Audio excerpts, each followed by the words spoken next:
இயேசு கிறிஸ்துவின் நாமத்தில் உங்கள் யாவரையும் அன்போடு கூட வாழ்த்துகிறேன். இன்றைக்கு நாம் பார்க்க போகிற தலைப்பு, கிறிஸ்துவின் நிமித்தம் உங்கள் எதிரிகள் ஓடிப்போவதை பார்ப்பீர்கள். வசனம் உபாகமம் 28:7. உனக்கு விரோதமாய் எழும்பும் உன் சத்துருக்களை கர்த்தர் உனக்கு முன்பாக முறியடிக்கும்படிக்கு ஒப்பு கொடுப்பார்.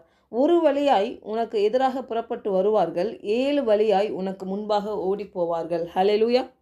பாருங்க, இந்த வசனம் எதிரிகள் உங்கள் கண் முன்னே தோற்கடிக்கப்படுவார்கள் என்று இந்த வசனம் சொல்லுகிறது. பாருங்க, இந்த சத்துருக்கள் அப்படின்னு பார்க்கும் பொழுது தேவனுடைய ராஜ்யத்தின் பிள்ளைகளாகிய நமக்கு, அதாவது நீதியும் சமாதானமும் பரிசுத்த ஆவியினால் உண்டாகும் சந்தோஷமும் நமக்கு அருளப்பட்டிருக்குது. அதுக்கு விரோதமாய் செயல்படுகிற எல்லாமே சத்துருக்கள் தான். பாருங்க, பயம், சந்தேகம், தாழ்வு மனப்பான்மை, சரீர பலவீனம், வியாதி, இல்லையா, அநியாயங்கள், இவையெல்லாம் சத்துருக்களாக இருக்கலாம். ஆனால் தேவன் சொல்கிறார், அவை நம்மிடம் இருக்கலாம், வரலாம், ஆனால் அது நிலைக்காது.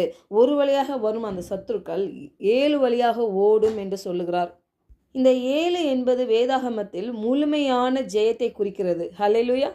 பாருங்க, நம்ம சிலர் இயேசு கிறிஸ்துவுக்கும் பிசாசுக்கும் எப்போதும் ஒருவர் எதிர்கொண்டு சண்டையிடுகிறார்கள் என்று நம்ம நினைக்கிறோம். ஆனால் வேதாகமத்தில் நம்ம வாசிக்கும் பொழுது அவர்கள் இருவருக்கும் இடையே சண்டைகளை காண்பதில்லை. நாம் வேதத்தில் பார்ப்பதெல்லாம் பார்த்திங்கன்னா, பிசாசு இயேசுவை சந்திக்கும் போதெல்லாம் ஓடி போகிறான். ஹல்லேலூயா. லூக்கா 8ஆம் அதிகாரம் 26ஆம் வசனத்துலேருந்து 39 வரைக்கும் நீங்கள் பார்த்தீங்கன்னா, பிசாசு பிடித்த ஒரு மனிதனை நம்ம பார்க்க முடியும். அநேக பிசாசுகள் அவனுக்கு இருந்ததுனால அவன் பேர் லேகியோன் என்று பார்க்குறோம். பாருங்கள், அந்த பிசாசு பார்த்தீங்கன்னா இயேசு கிறிஸ்துவை பார்த்தோன்னே என்ன சொல்லுது, எங்களை துன்புறுத்தவோ இல்லை படுகொலியில் தள்ளவோ வேண்டாம், எங்களுக்கு பன்றி கூட்டத்துக்கு போதுக்கு எங்களுக்கு அனுமதி வேணும் என்று கேட்குது. பாருங்கள், அவனுடைய பிசாசுகளும் இயேசுக்கு முன்பாக நிற்க முடியாது.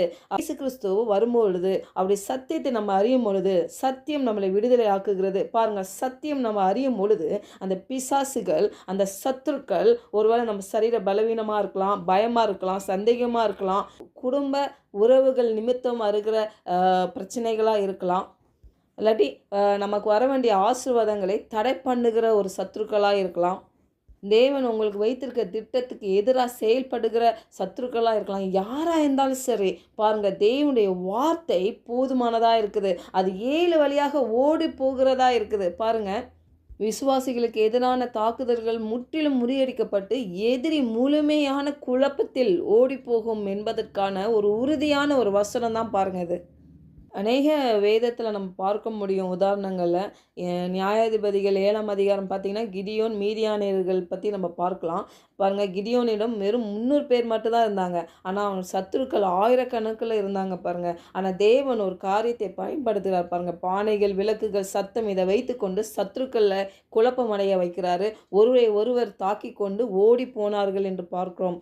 பாருங்கள், தேவன் வேலை செய்ய ஆரம்பித்தார்னா சத்துருக்கள் தானாகவே சிதறி ஓடி போவார்கள். ஹல்லேலூயா.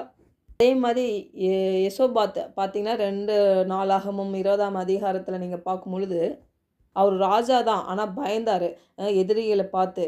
ஆனால் தேவனை நாடினார். பாருங்கள், தன்னுடைய ஜனங்களை உபவாசத்தோட கர்த்தரை நாடினார், ஸ்தோத்தரித்தார். பாருங்கள், தேவன் அந்த சத்துருக்களை குழப்பினார். அவர்கள் ஒருவரை ஒருவர் அழித்து கொண்டார்கள். ஹல்லேலூயா. தேவனுடைய பிள்ளையாக நாம் பொல்லாத ஆவிகளால் உணரப்பட்டாலும் பாருங்கள், தேவன் நமக்குள் இருக்கிறவர் பெரியவர் என்ற ஒரு விசுவாசம் 1 யோவான் 4:4 இருக்குல்ல. உலகத்தில் இருக்கிறவனை காட்டிலும் உங்களுக்குள்ளே இருக்கிறவர் பெரியவர், இல்லையா? நமக்குள்ளே இருக்கிற பெரிய தேவன் சத்துருக்களை சிதறடிப்பார். அவர்களுக்குள்ளே குழப்பத்தை உண்டு பண்ணி இல்லை சிதறடிக்க பண்ணுவார். ஹல்லேலூயா. பாருங்கள், உங்களுக்கு எதிராக திட்டமிடப்பட்ட எந்த சாபமோ, மந்திரமோ, குற்றச்சாட்டோ, அவதூறு பேச்சுகளையோ, அழிவோ எதுவுமே வெற்றி பெற முடியாது. ஹல்லேலூயா. பாருங்கள், உங்கள் எதிரிகள் ஒரு வழியில் உங்களுக்கு எதிராக வரலாம், ஆனால் கர்த்தர் இயேசு கிறிஸ்து அவர்களை குழப்பி 7 வழிகளில் உங்களுக்கு முன்பாக ஓட செய்வார். நம்ம கண்கள் காணும். ஹல்லேலூயா.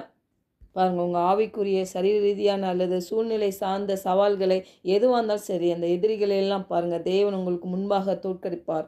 விசுவாசத்தோடு காத்திருப்போம். ஜெபிக்கலாம். பரலோக தகப்பனே, இந்த காலை வேளையில் ஆண்டவரே, எங்களோட நீர் இடைப்பட்டதுக்காக உமக்கு நன்றி செலுத்துகிறோம். கிறிஸ்துவின் நிமித்தம் ஆண்டவரே, எங்களுடைய எதிரிகள் ஓடி போகிறதை எங்கள் கண்கள் பார்க்க போகுது. அதுக்காக உமக்கு நன்றி செலுத்துகிறோம் கர்த்தாவே.